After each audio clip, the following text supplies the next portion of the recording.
चलिए आइए, नमस्कार दोस्तों, स्वागत है आपका हमारे YouTube चैनल रीस्टार्ट पे। चलिए आज का सेशन स्टार्ट करते हैं। और स्टार्ट करने से पहले यदि आप नए हैं और अभी तक आपने चैनल को सब्सक्राइब नहीं किया है तो आप अपने YouTube चैनल रीस्टार्ट को जरूर सब्सक्राइब कर लें और अपने दोस्तों के साथ भी शेयर कर दें ताकि उन्हें भी इस सेशन का लाभ मिल सके।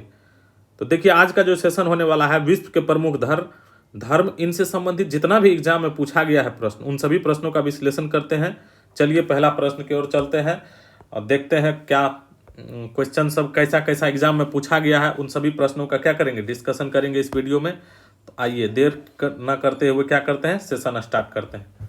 पहला क्वेश्चन देखते हैं। पहला प्रश्न देखिए क्या है, भागवत धर्म के प्रवर्तक कौन थे।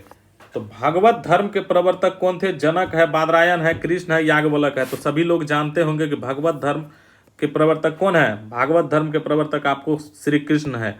हमारे भागवत धर्म के प्रवर्तक कौन है? श्री कृष्ण जी है। जैन धर्म के प्रवर्तक माने जाते हैं कौन है जैन धर्म के? गौतम बुद्ध है, महावीर स्वामी है, ऋषभदेव है, पारसनाथ है। तो जैन धर्म के प्रवर्तक कौन है? महावीर स्वामी है। जैन धर्म के प्रवर्तक माने जाते हैं महावीर स्वामी। हालांकि जैन धर्म के स्थापना किसके द्वारा किया जाता है? प्रथम तीर्थकर जैन धर्म के कौन थे? जैन धर्म के प्रथम तीर्थकर अगर पूछा जाए तो प्रथम तीर्थकर क्या हो जाएगा? प्रथम तीर्थकर आपको हो जाएगा ऋषभदेव। ठीक। और ये पारसनाथ जो आपको दिख रहा है ये आपको 23वें तीर्थकर है। कितना नंबर का? 23वें तीर्थकर है।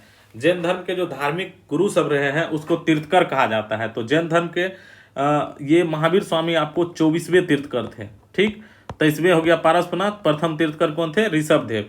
और अगर पूछा जाए जैन धर्म के प्रवर्तक कौन है तो क्या आंसर मानना है? इसको महावीर स्वामी को। और गौतम बुद्ध के बारे में पूछते हैं तो कौन सा हो जाता है? गौतम बुद्ध। गौतम बुद्ध आपको बुद्ध धर्म यानी बौद्ध धर्म से संबंधित है गौतम बुद्ध, है ना। तो राइट आंसर आपको क्या हो गया? B number. नेक्स्ट प्रश्न देखिए, बौद्ध धर्म के प्रवर्तक है। बौद्ध धर्म के प्रवर्तक कौन है? गौतम बुद्ध, महावीर स्वामी। तो क्या हो जाएगा राइट आंसर? गौतम बुद्ध हो जाएगा। सिख धर्म के प्रवर्तक, सिख धर्म के जो प्रवर्तक है, सिख धर्म के पहले गुरु कौन थे? गुरु नानक देव जी। तो यही हो जाएगा सिख धर्म के प्रवर्तक। राइट आंसर 4 का ए नंबर हो जाएगा। देखिए सिख धर्म में जो है आपको टोटल क्या गो गुरु हुआ? तो 10 गो गुरु हुआ सिख धर्म के। पहले गुरु थे गुरु नानक देव जी। उसके बाद गुरु नानक, देखिए गुरु नानक हो गए पहले गुरु। फिर दूसरा है गुरु नानक, गुरु अंगद। दूसरा कौन है? गुरु अंगद। इसके 10 गुरु हैं। अब 10 गुरु का नाम पूछा जाता है, इसमें जो इंपॉर्टेंट हो जाता है वो आपको बताते हैं। दूसरा गुरु हो गया गुरु अंगद। तीसरा कौन हो गया? गुरु नानक, गुरु अंगद, गुरु अमरदास। ठीक है, गुरु अमरदास। चौथा हो गया गुरु रामदास, गुरु रामदास। गुरु नानक, गुरु अंगद, गुरु अमरदास, गुरु रामदास। उसके बाद 5वां हो जाएगा आपको गुरु अर्जुन देव। देखिए यहीं से क्या हुआ, गुरु रामदास के पास से ही क्या हुआ, इसके बाद वंशागमन हो गया। अपने बेटा को ही क्या करते गया ये सब, इसके बेटा सब जो है गुरु बनते गए। तो गुरु रामदास के बाद आपको गुरु अर्जुन देव हो जाएगा 5वां। ये 5वां गुरु जो अर्जुन देव है, इसको कौन फांसी पर लटका दिए हुए थे? जहांगीर के टाइम में थे अर्जुन देव। और इसको जो है ना फांसी पर नहीं लटकाए गए थे, इसको पानी में डुबा कर मार दिए थे। ठीक है ना। तो गुरु अर्जुन देव हो जाएगा। 5 हो गया गुरु नानक, गुरु अंगद, गुरु अमरदास, गुरु रामदास, गुरु अर्जुन देव। फिर हो जाएगा आपको गुरु हरगोविंद, गुरु हरगोविंद, गुरु हरराय। 7वां कौन हो जाएगा? गुरु हरराय, गुरु गोविंद, गुरु हरराय। गुरु हरकिशन हो जाएगा 8 नंबर में, गुरु हरकिशन, गुरु हरकिशन। 9 में हो जाएगा आपको गुरु तेग बहादुर। और 10 नंबर में क्या हो जाएगा? गुरु गोविंद सिंह, गुरु गोविंद सिंह। और यह लास्ट गुरु हुए गुरु गोविंद सिंह। ठीक। तो आप इसमें देखिए गुरु गोविंद सिंह से तो प्रश्न खूब सारा पूछा जाता है। फिर 9वें गुरु तेग बहादुर को जो है आपको कौन फांसी पर लटका दिए थे? औरंगजेब। तो इनसे भी प्रश्न पूछा जाता है, गुरु तेग बहादुर से भी। ठीक। हरराय हरकिशन से कम आता है, गुरु हरगोविंद है। गुरु अर्जुन देव से भी, 5वां गुरु जो है अर्जुन देव, इससे भी क्वेश्चन पूछा जाता है। इसको जो है जहांगीर के द्वारा क्या किया गया था? तो जहांगीर के द्वारा मरवा दिया गया था। तो राइट आंसर आपको गुरु रामदास जो है, इनसे भी क्वेश्चन पूछा जाता है क्योंकि अमृतसर शहर को बसाते हैं। ठीक है, इसीलिए इसके बारे में भी पूछा जाता है। ये गुरु पद लंगर व्यवस्था को जो है अस्थाई बना देते हैं गुरु अंगद। तो इसको भी जाना जाता है। लंगर व्यवस्था शुरू कौन करते हैं? गुरु नानक शुरू करते हैं। और क्यों लंगर व्यवस्था शुरू किया जाता है? लंगर व्यवस्था इसलिए सिख धर्म में शुरू किया गया ताकि जाति के आधार पे जो भेदभाव है इधर उधर ये सब नहीं हो, ऊंच नीच का भेदभाव नहीं रहे। लंगर में आप अगर सिख धर्म के गुरुद्वारा अगर जाएंगे वहाँ लंगर चलते रहता है, या कहीं भी अगर सिख धर्म का लंगर देखिएगा चलते हुए तो सब जा करके खा सकता है, वहाँ पे कोई पाबंदी नहीं होता है किसी का, ठीक है ना। तो इसका राइट आंसर क्या हो जाएगा? सिख धर्म के प्रवर्तक गुरु नानक। और सब गुरु का नाम भी आप लिख लीजिएगा और याद रखिएगा, क्योंकि सबसे कुछ ना कुछ क्वेश्चन बनता है। तो चलिए नेक्स्ट क्वेश्चन देखते हैं आगे।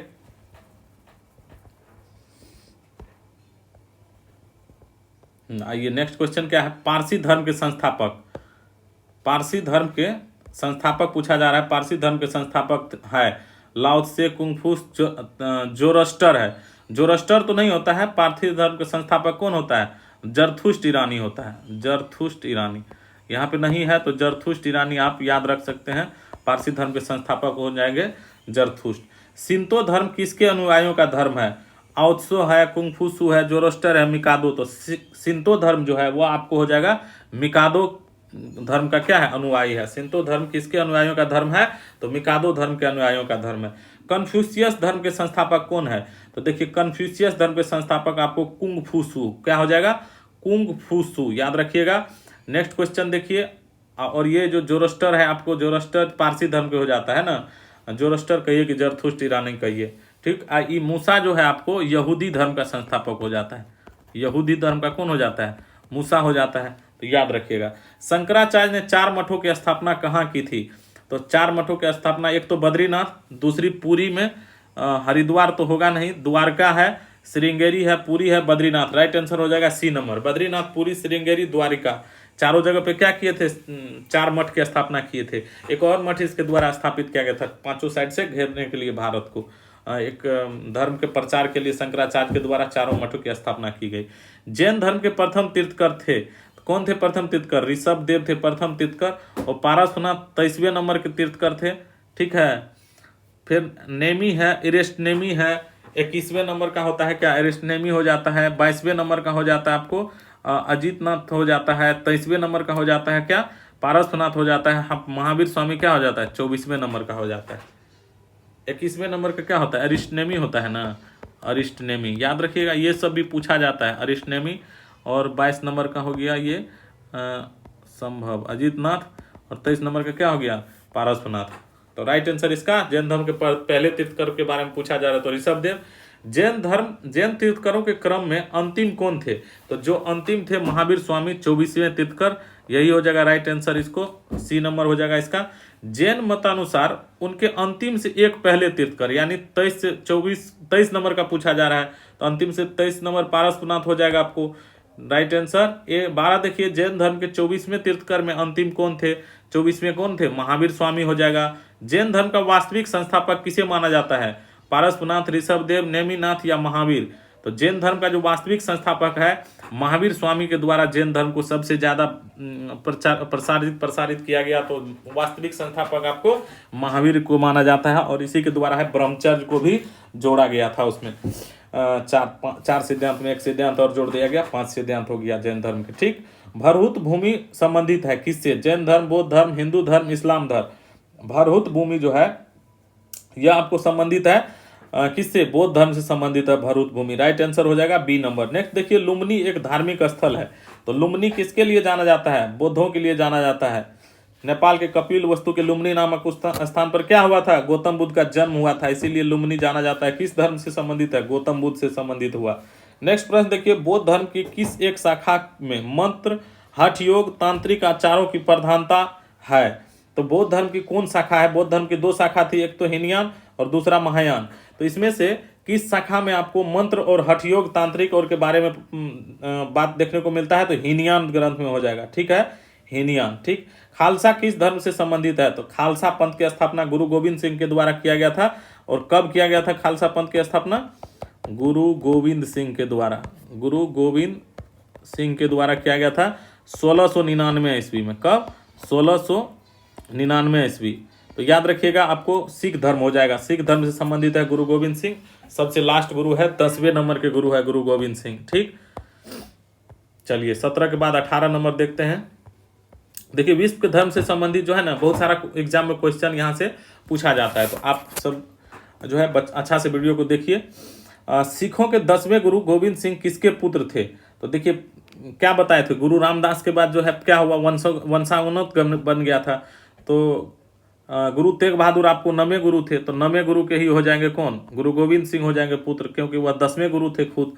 तो राइट आंसर इसका क्या हो जाएगा, गुरु तेग बहादुर। अर्जुन देव थे वो आपको 5वें गुरु थे, अर्जुन देव। गुरु नानक देव जी थे, ये कौन से, ये पहले गुरु हो गए, फर्स्ट गुरु हो गए गुरु नानक देव जी। और गुरु रामदास जो है, गुरु नानक, गुरु अंगद, गुरु अमरदास, गुरु रामदास। गुरु रामदास के बाद ही क्या हुआ, ये आपको वंशागुनत बच गया, ये आपको चौथे गुरु थे। ये अर्जुन देव के पिता थे गुरु रामदास। अर्जुन देव के पिता कौन थे, अर्जुन देव के पिता आपको कौन थे, गुरु रामदास। चलिए नेक्स्ट क्वेश्चन देखिए, किस सुख गुरु के पश्चात सिख गुरु का पद वंशागुनत हो गया? तो चौथे गुरु रामदास के पश्चात जो है क्या हुआ, ये पद जो है सिख गुरु का जो पद था, किसको गुरु का पद मिलेगा, ये बात क्या हो गया, वंशागुनत हो गया। तो राइट आंसर 19 का क्या हो जाएगा, बी नंबर हो गया। नेक्स्ट क्वेश्चन देखिए, गुरु अर्जुन देव सिखों के कौन से गुरु थे? तो गुरु अर्जुन देव आपको 5वें नंबर के गुरु थे, जिसको जहांगीर के द्वारा क्या गया था, मरवा दिया गया था। तो राइट आंसर क्या हो जाएगा, बी नंबर। सिखों के अंतिम गुरु कौन थे? तो सिखों का जो अंतिम गुरु है गुरु गोविंद सिंह है, 10वें गुरु थे गुरु गोविंद सिंह। ठीक, नेक्स्ट प्रश्न देखिए, गुरु तेग बहादुर 9वें गुरु हो जाएगा। ठीक, गुरु अर्जुन देव आपको 5वें हो जाएंगे। और गुरु हरकिशन है, गुरु हरकिशन, गुरु हरराय, गुरु तेग बहादुर। देखिए गुरु नानक, गुरु अंगद, गुरु अमरदास, गुरु रामदास, गुरु अर्जुन देव, गुरु हरगोविंद, गुरु हरराय, गुरु हरकिशन, उसके बाद गुरु तेग बहादुर। तो ये 8वें गुरु हो जाएंगे। गुरु हरकिशन क्या हो जाएगा, 8वें गुरु हो जाएगा।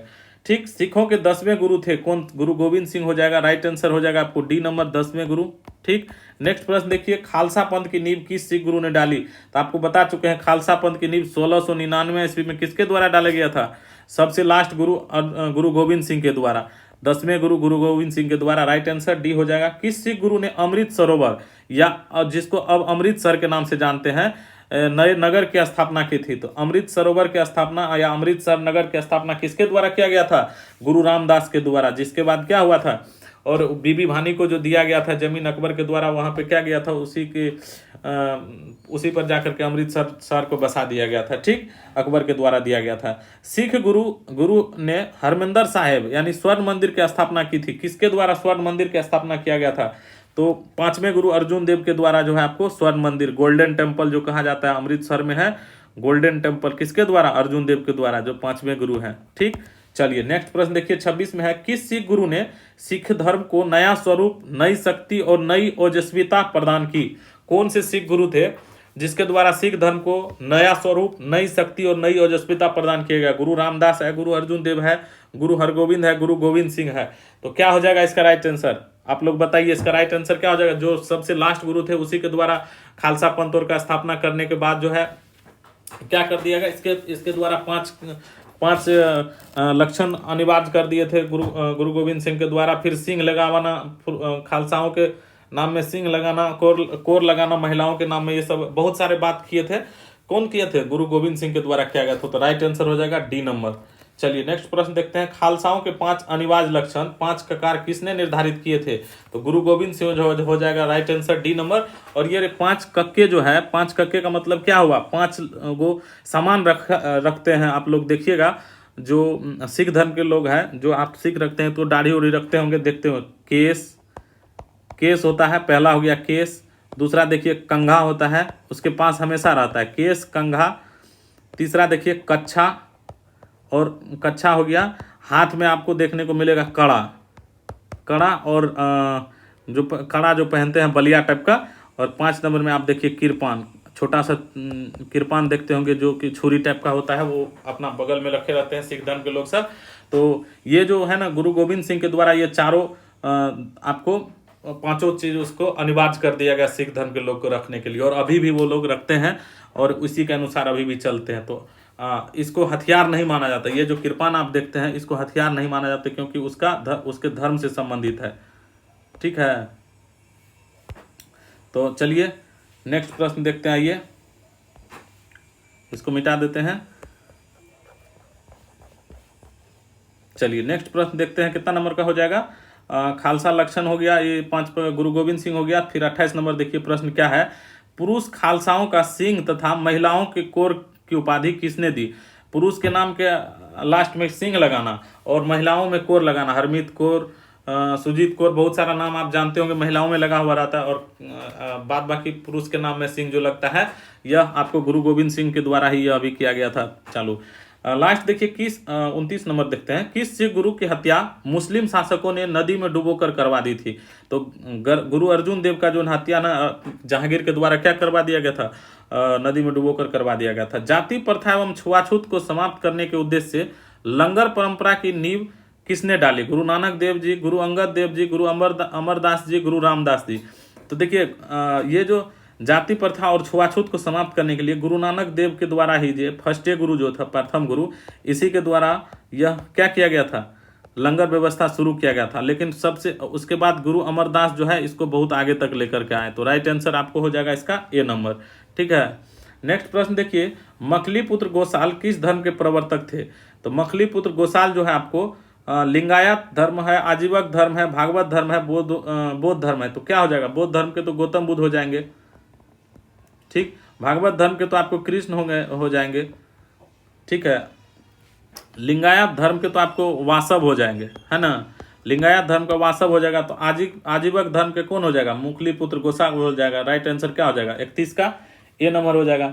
और तब देखिए 32 में क्या है, लिंगायत धर्म के संस्थापक। तो यहाँ क्या है, वासव क्या बताए, लिंगायत धर्म का वासव हो जाएगा। वासव कहाँ है, डी नंबर में है वासव। राइट आंसर क्या हो जाएगा, डी नंबर हो जाएगा। चलिए उसके बाद 32 के बाद 33 नंबर देखते हैं, क्या है 33 में, सिलसिला संबंधित है। सिलसिला किस धर्म से संबंधित है, सिख धर्म होगा नहीं, कबीर पंथी है, इस्लाम धर्म है, सूफी मत है।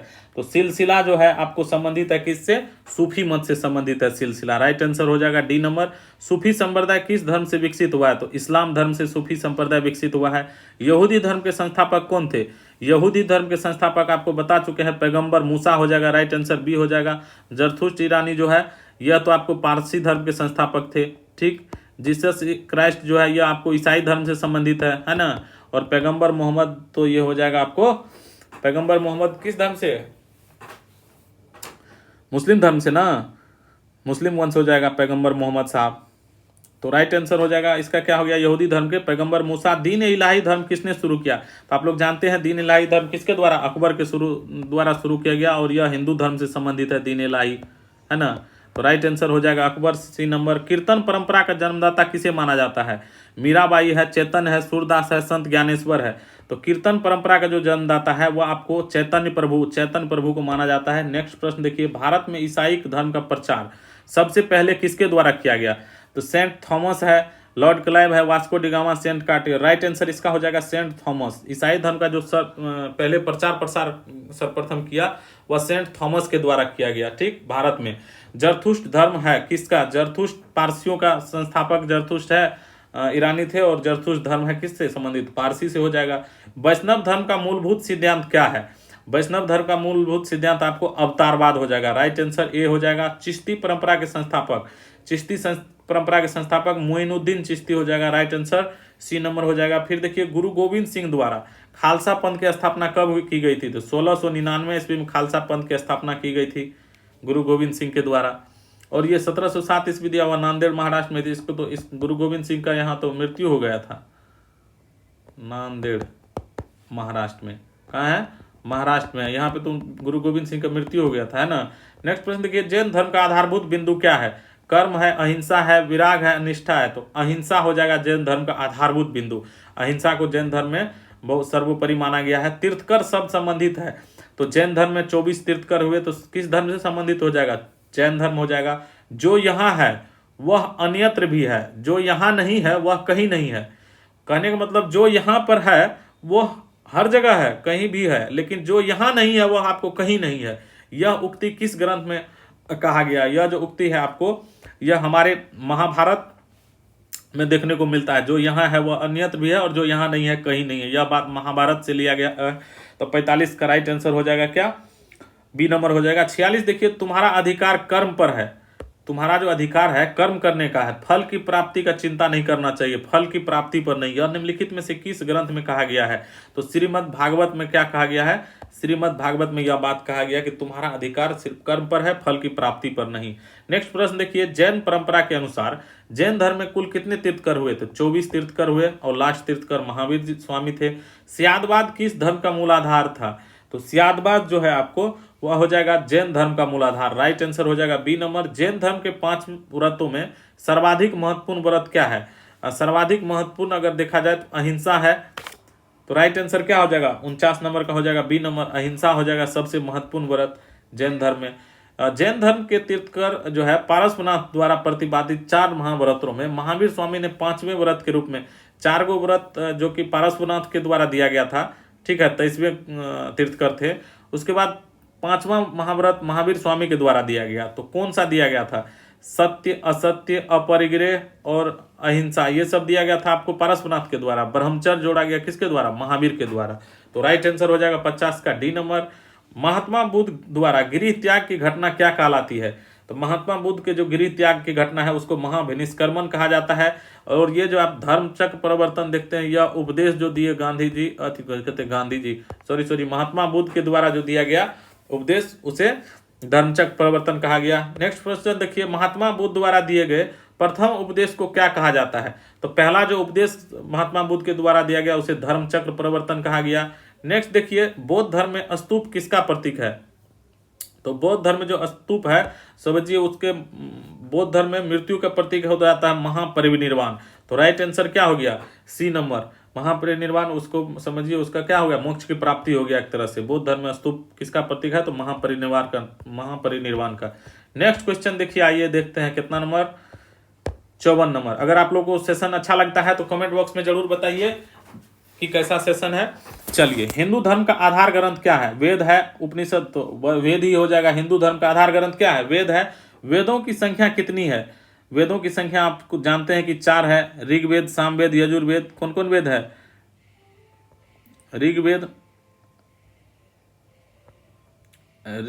हो जाता है, ऋग्वेद, उसके बाद सामवेद, और ये सीरियली है। ऋग्वेद के बाद सामवेद, फिर हो जाएगा यजुर्वेद और उसके बाद अथर्ववेद।